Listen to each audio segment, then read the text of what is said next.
I got so much more.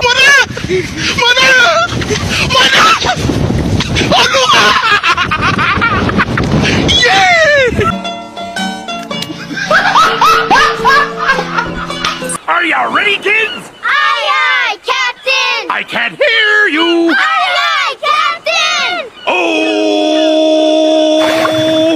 Fucking design on right now. Break it down, bring it back, make it clap. I got 3 old thoughts, new block, where that thing. Bitches on my line, and you know. Assalamualaikum warahmatullahi wabarakatuh. Perkenalkan, nama saya Khairul Lutfi Saputra.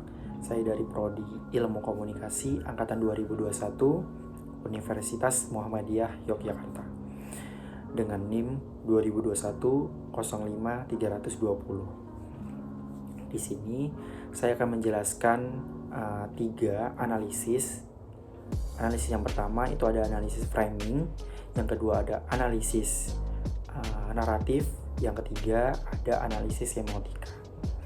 Di sini saya akan menjelaskan terlebih dahulu tentang analisis framing. Nah, analisis framing adalah analisis yang dipakai untuk melihat bagaimana media mengkonstruksikan realitas. Analisis framing juga dipakai untuk melihat bagaimana peristiwa dipahami dan dibingkai oleh media. Adapun framing adalah metode untuk melihat cara berita seperti storytelling media atas peristiwa. Cara bercerita itu tergambar pada cara kita melihat terhadap realitas yang dijadikan. Analisis framing secara sederhana dapat digambarkan sebagai analisis untuk mengetahui bagaimana realitas seperti peristiwa, aktor, kelompok, atau apa saja yang dibingkai oleh media. Adapun contohnya bisa kalian lihat di sini. Saya ngambil dari artikel dari Detik New yang berjudul Bupati Wonogiri jawab kontroversi beli 294 motor meraih senilai 9M. Nah, di sini tuh media menggiring pembaca dengan menonjolkan dana sebesar 9M untuk pembelian motor merah NMAX. Nah, dalam halnya kelolaan dana seperti itu, kenapa harus dibelikan sebuah motor? Kenapa? Di sini tuh seperti di framing apakah kelolaan dana untuk masyarakat sudah tepat dan bijak semuanya. Terus dana sebesar itu tuh sebenarnya bisa digunakan untuk pembangunan berlanjut masyarakat. Jadi kesannya tuh dibuat untuk meningkatkan kesejahteraan pemerintah, bukan masyarakatnya. Seperti itu. Nah, untuk yang kedua itu ada analisis naratif. Di sini tuh analisis naratifnya adalah laporan bersifat narasi yang menceritakan urutan peristiwa secara terperinci. Dalam desain penelitian naratif, peneliti menggambarkan sebuah kehidupan individu, mengumpulkan cerita tentang kehidupan orang-orang, dan menuliskan cerita pengalaman individu. Nah, naratif juga bersifat menguraikan atau menjelaskan suatu kejadian, peristiwa atau rangkaian kejadiannya, dan rangkaian peristiwa yang dihubungkan secara kronologis. Jadi seperti menjelaskan secara detail tentang sebuah cerita. Di sini tuh ada 5 elemen dalam analisis naratif. Untuk elemen yang pertama itu ada plot. Plot adalah urutan peristiwa dalam sebuah cerita. Plot itu tuh seperti alur cerita, terus apakah di dalam sebuah cerita itu ada konflik, ada klimaks, dan resolusinya itu seperti apa. Itu yang dimaksud dengan plot. Untuk yang kedua itu ada karakter. Nah, karakter sendiri merupakan peran tiap-tiap tokoh dalam sebuah cerita.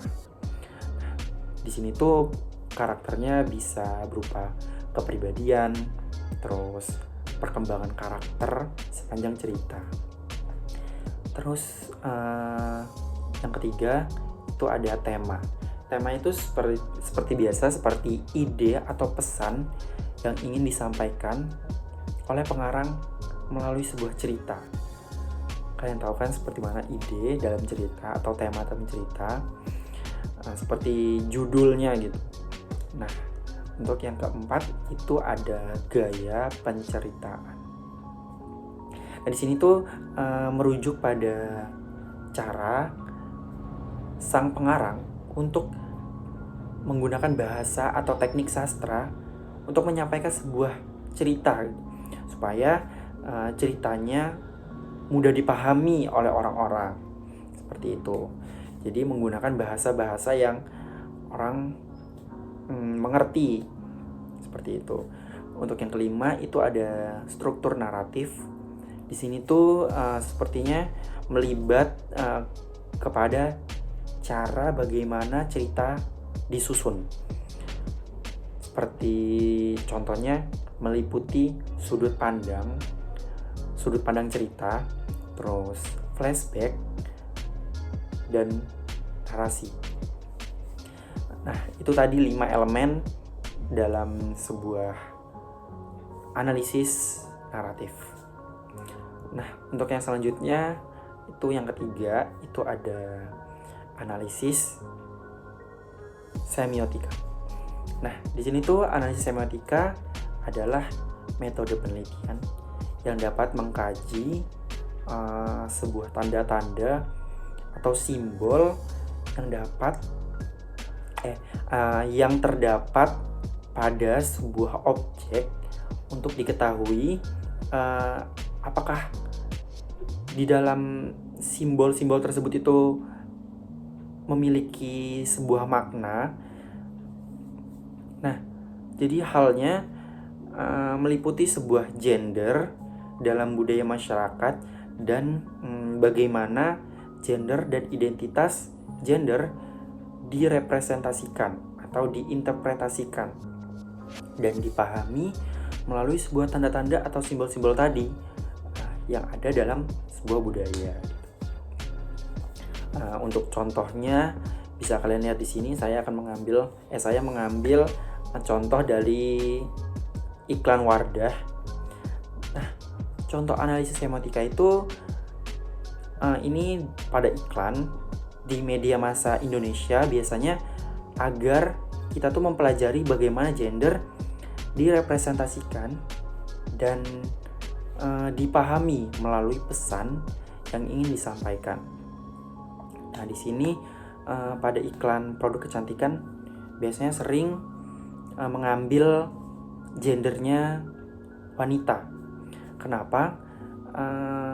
Karena biasanya yang diambil dalam iklan-iklan kosmetik kecantikan itu wanita dengan kulit putih, terus wajahnya mulus, terus badannya langsing. Nah, untuk apa? Untuk dijadikan sebagai standar kecantikan yang ingin mereka sampaikan gitu. Itu seperti tanda kecantikan yang ingin atau yang dikaitkan perempuan dalam budaya Indonesia. Jadi semua orang berpikir bahwa wanita cantik itu seperti itu gitu. Jadi orang-orang ingin seperti mereka gitu. Jadi kayak itu tuh sebagai simbol untuk dijadikan pemikiran orang Indonesia. Nah, itu dia yang bisa saya sampaikan. Lebih kurangnya mohon maaf bila ada salah-salah kata atau salah penyebutan, mohon maaf. Wassalamualaikum warahmatullahi wabarakatuh.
Thank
you.